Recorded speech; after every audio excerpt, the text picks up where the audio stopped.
Hello, I'm Mark Bro, and this is another edition of Howling at the Moon Political Commentary. Today I want to talk about Donald Trump and whether he can get a fair trial. One of the things Trump says is that if he gets tried in a district such as Washington, D.C. for the J6 trials or the E. Jean Carroll trials in New York that are heavily Democratic, that he can't get a fair trial. And, it's interesting how that narrative catches on. So we're going to actually look at some simple math here. All right, so now my PowerPoint slides aren't slick because I'm using these little howling at the moon rants to learn how to use this software. So once I'm comfortable with it, then these things will be much more slick. So let's look at the E. Jean Carroll case, the first one. Okay. So Trump claimed that he was being tried in a district of New York where 90% of the people voted for Joe Biden. Okay. Now, in the E. Jean Carroll case, that was a civil trial. So there are 9 jurors.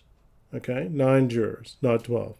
And because it was a civil case, only 6 out of the 9 had to actually agree on the verdict. So he was actually found liable for sexual abuse and defamation. And so obviously 6 out of the 9 jurors at least agreed with that verdict. Now we don't actually know how many agreed, but at least 6 out of 9 have to agree. Okay. So we're gonna give Trump his assumptions. So his assumptions are that 90% of the people in that district voted for Joe Biden. And let's assume that each juror votes according to his political bias. So, in other words, this is what Trump was saying. Hey, 90% of these people voted for Biden, so how can I get a fair trial here? Because they all hate me. All right. So let's assume, and this is actually not a good assumption, but we're going to assume a couple things. We're going to assume that every person on that jury voted. Now, as you know, in America, not everybody has to vote. So, we shouldn't assume that. But we're going to make it as much in favor of Trump as possible.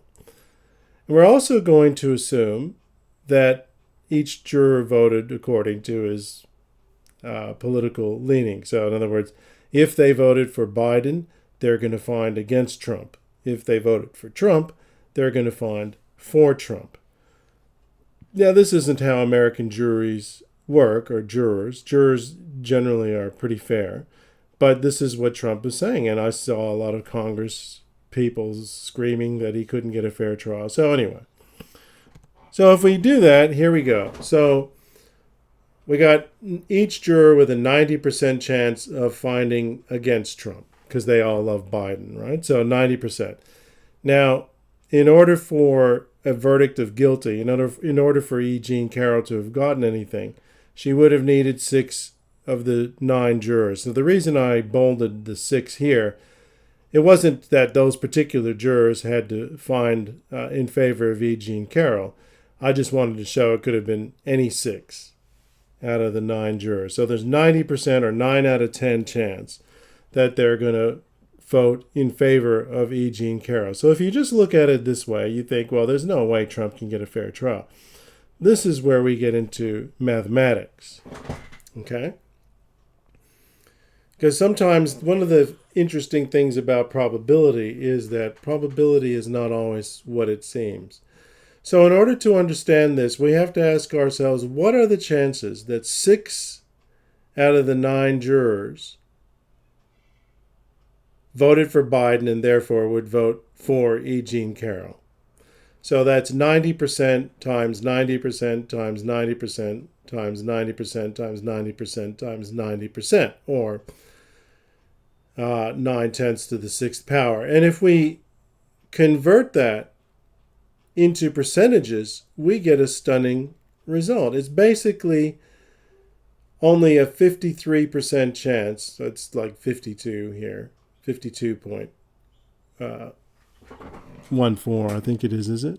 Anyway, basically a 53% chance that 6 jurors would vote in favor of E. Jean Carroll. Now, that's still a little bit against Trump, but that's hardly the hatchet job that Trump and his allies were talking about. Okay. Now remember, we are giving Trump all of his assumptions. We don't know that all 9 jurors voted, and we are assuming that they would only vote according to who they voted for president, which again is a false assumption. But even if we had all of those assumptions, there's only a 53% chance E. Jean Carroll gets a favorable verdict here. Okay? Now, remember, Trump had the best lawyers money can buy. He's a billionaire. E. Jean Carroll was not a billionaire. So there is not a billionaire. So there's a lot of things that go in favor of Trump here. But even if we gave Trump all of his assumptions, then we see here that really E. Jean Carroll didn't have much of a better chance of getting a verdict than Donald Trump, basically 53 to 47%. So let's go now, because Trump is facing various criminal trials, as you know. Now, in a criminal trial, you have basically 12 jurors, and only one has to find in favor of Donald Trump. And here we find that the chances, so in other words, in order for Trump to be found guilty, all 12 jurors have to find in favor. Now, again, let's have these same assumptions. Let's assume that the trial is taking place in a district in which 90% of the people voted for Joe Biden. And let's also assume that all the jurors are just robots and they vote for whoever they went for politically. Again, that means that all 12 jurors, what are the chances that all 12 jurors voted for Biden and therefore would vote guilty? And it's stunning. It's only 28%. Okay, so, so basically the chances that at least one of the 12 jurors would acquit Trump is 72%. 72%. All right? So this notion here that Donald Trump can't get a fair trial is ridiculous. Now that math, a lot of people aren't familiar with probability math, so, but I don't ask you to take my word for it. You can get somebody from MIT. I don't care where you get them from. They will verify the math here. All right? So this notion that even if all of Trump's assumptions are true, that he can't get a fair trial is just crap. Like everything else Trump says. Anyway, this is Mark Bro howling at the moon. This is my opinion. Everyone's entitled to theirs. See you next time.